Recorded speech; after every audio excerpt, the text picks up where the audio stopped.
YouTube. Аз съм Рексасил и както виждате днес ще ви покажа как да си инсталирате Minecraft 1.7.2, т.е. 1.7.9. Влизате в Opera,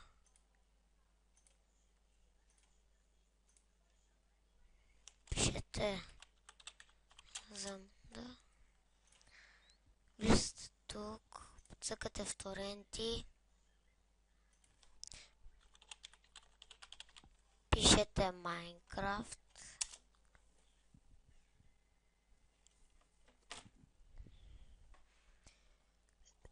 тук има Minecraft 1.7.9. Аз ще ви покажа 1.7.9 как да си инсталирате. Цъкате.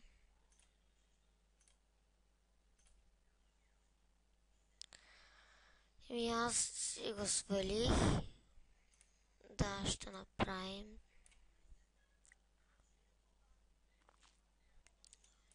Цъкате тук. После изпълни. И next. И правите next, install. Аз вече го имам заради това.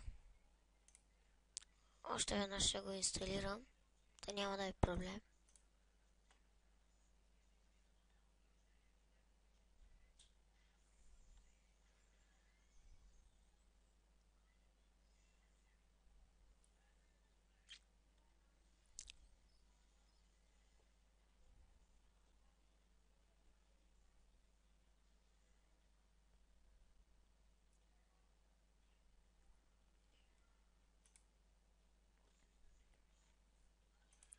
И излизате.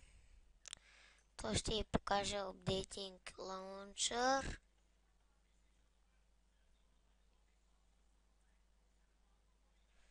И пишете си името там.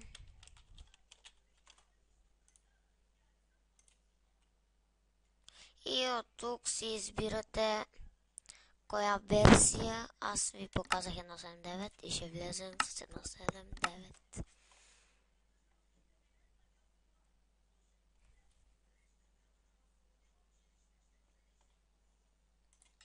Мултиплеер, синглплеер.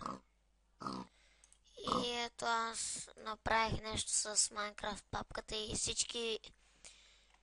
всички ворлдове, които съм правил, се запаметяват тук. И това е всичко от мен. Чао от Рексасил.